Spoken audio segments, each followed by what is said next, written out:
It's like you can never stop learning as an artist. You have to keep going.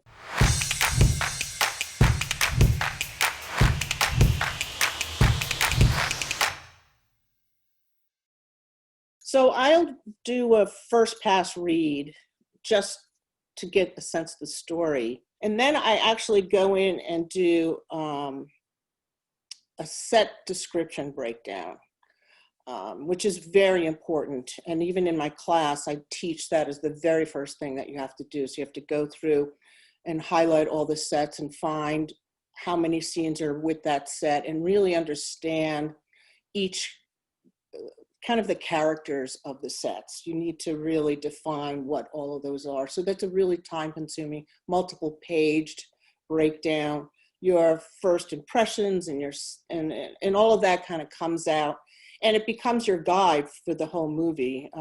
And from that, we create a set list that's for budgeting and all that. And I also pass it amongst the rest of the art department and who else, as well as directors and producers. So it's kind of the initial first pass Bible.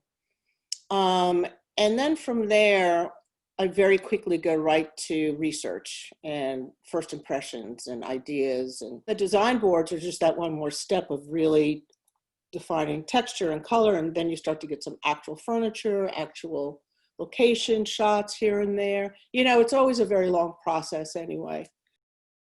As I started to grow and realizing the lack of representation, especially of women, I really encouraged people to come with me, so I kind of sought it out a little bit. And sometimes I would do a little bit on the job training because I think it's really important to have, women be a part of it. And even when I was working as an assistant, there were no women set designers. And it was really, I was really curious about them. Like, I never understood that. And I was honest with producers. I said, I really want to bring more women in. Can you help me find them? Or I will search out, or I'll bring in, again, my right-hand art department coordinator, and I would have her help me. Usually it is a woman, and I would have her help me. But I have been really lucky to work with many women producers, and they always supported my search. Writers are writing the story, right? They're writing a story, but I need specific information. So, is it a new house? Is it an old house? Is it down a windy street? Or is it, is there a period to it? Or, initial descriptions of everything is really important. And at the top of the scene description, not embedded in the dialogue, because sometimes in the dialogue or in the description talking about the characters, you'll see that her house was really messy. So in the very thing, it's like Sarah's messy house or something, so that it's easy to understand exactly what the settings are. The most important part, right, is the screenplay, and I want to make sure that I do it justice in terms of the visuals. On occasion, there may be something in the script that's not workable, and I have been firm and say, no, you can't do that.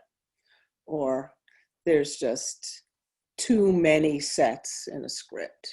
And so that's the biggest battle that I have, are when the director wants all the sets and the director and the writer both want them, and then I'm like, it's too much. We're not going to be able to have time to do all that work, and you're not going to have enough time to film all of that, or we just can't get that done in a day. So those are the things that you learn about.